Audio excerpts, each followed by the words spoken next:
Hey guys, it's Eric with Bricksville. So today we're going to be looking at the Simpsons House, set number 71006.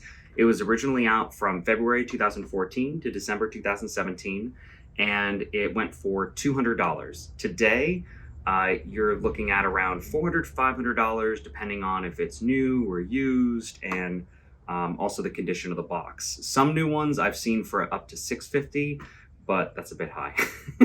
So we're gonna look at the set, all the cool features, and see if it's worth picking up. So the box is pretty nice. It's very large and eye-catching with the same stud with eyes along the top in yellow. And then it was same as the Quickie Mart.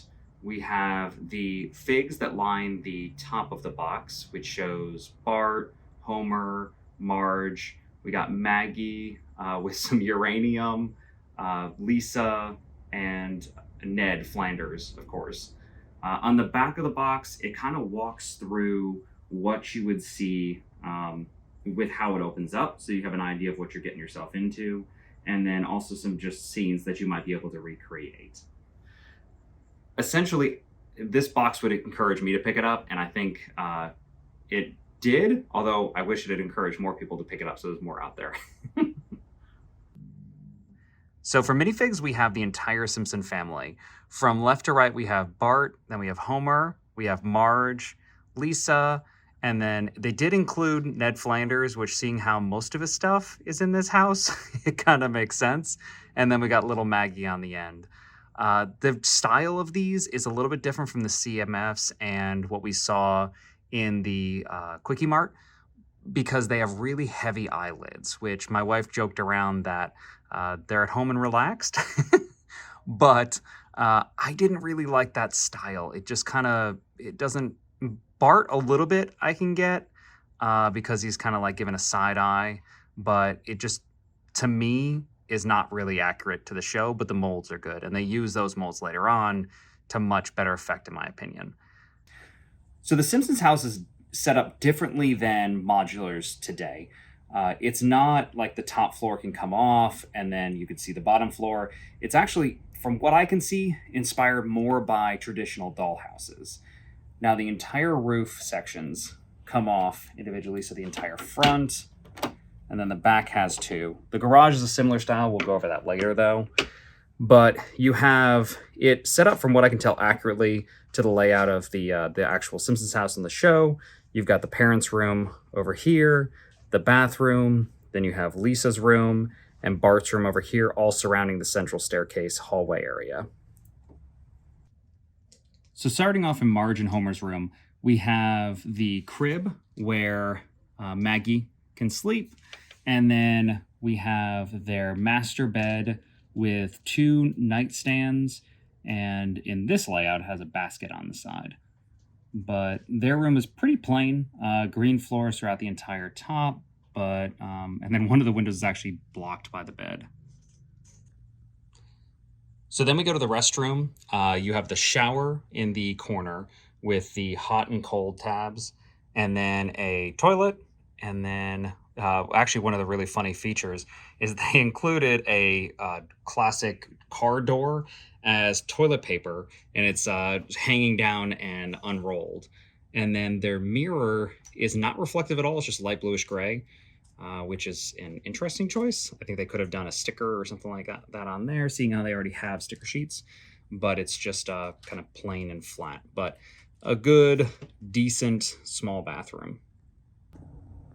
Next, we have Lisa's room, which you can kind of see here, something I'll talk about later as well, but there's a giant bar on top, which actually makes filming this hard, but it also makes playing in this difficult. But you have her bed, you have a nice Jazz Fest poster, and then her beauty stand, and then her bookshelf, which has a magnifying glass, which is actually tied down with a clip, and then two bed stands, and then her door to the hallway. The last family member's room upstairs is Bart's. So we have Krusty the Clown poster on the wall, his bed, then we have his bookcase, which has a radio on the bottom and then a hat on top, a copy of Radioactive Man comic book, and then it actually has one of the drawers open, using a little headlight brick. And pretty small, simple nightstand and a desk lamp. Uh, yeah, pretty standard room. And then the simplest room in the entire thing is the hallway here in between the rooms. The only thing notable is the keep out sign on Bart's room, which fits him perfectly. So now we'll kind of see how it opens up. So this is how you would access the downstairs portions and actually be able to play with it. Gotta be careful with this. So you'll open it up, and then this is where I was talking about. It's more like a traditional dollhouse. But the interesting feature of this is that it ends up splitting all of the rooms, where some of those are fine, but other ones can't be together. So like the top rooms, yes, when it's open like this, it's split, but you can close it and then play with them. I'll show the living room that is possible, but the kitchen is permanently split whenever you want to open it up to access it. So you have the dining room area over here, which has the table, the door. Actually, probably usually would bring the table over here. But then you have your stove, and they actually do not have a refrigerator. That is interesting. And then cabinets over on this side. So not being able to ever set it up as one continuous kitchen, I think is a big loss. So now we're going to look at the living room. I closed it back up to kind of show the process where you can see it all together and how you would usually end up playing with it or positioning things out. So the entire top floor here, which is half of Lisa's and Bart's room, lifts off, which shows that they do they did understand the concept of a modular house type thing. But even then, it's not the entire top floor of the living room, so major portions of it behind are blocked off and always in shadow, unless you have a light shining directly at it. But with that structural thing said, there are some really cool features.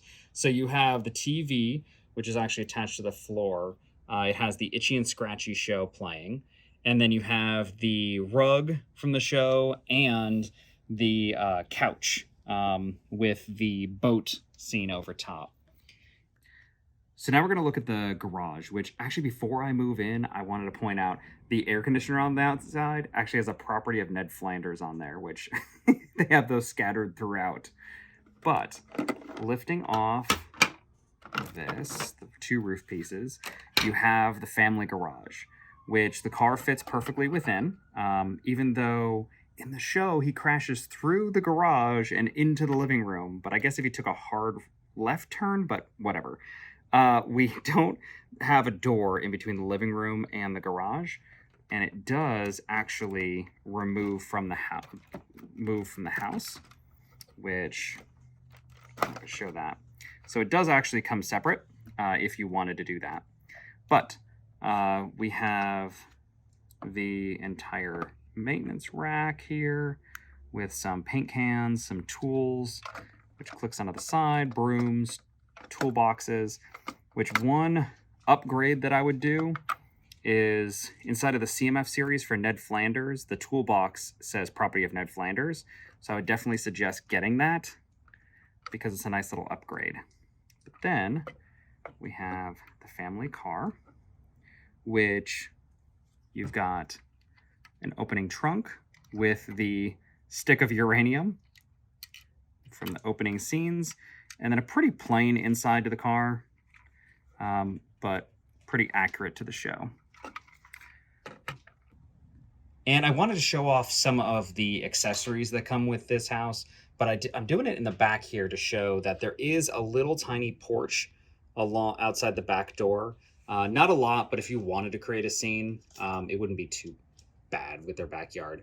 But starting from the right, we have Bart's ramp for his skateboard, which he's put his good old El Barto on. And then we have the wheelbarrow, which of course is property of Ned Flanders. Then we have a little vacuum cleaner, which is a cool little simple piece build where they have the droid body and then just a few pieces. I think it's actually 5 pieces for a vacuum cleaner. Then we have the mailbox here, which nice little simple build, which fits their overall house. Then you have a grill here, which I actually really like the design because it can open and close. But then, surprise, surprise, property of Ned Flanders. Then 2 lawn chairs just kind of fill out the scene of the barbecue. Overall, I love the set. It's iconic. If you're a fan of The Simpsons, having the house is a must-have. When I compare it to something like the Quickie Mart, the Simpsons Quickie Mart set, that one's far more detailed, and I really like it's packed full of references. This set does do a good job of capturing the cartoony feel inside, and its accuracy to the show is pretty amazing with the way that they were able to open it up so that they didn't have to change the layout of the rooms.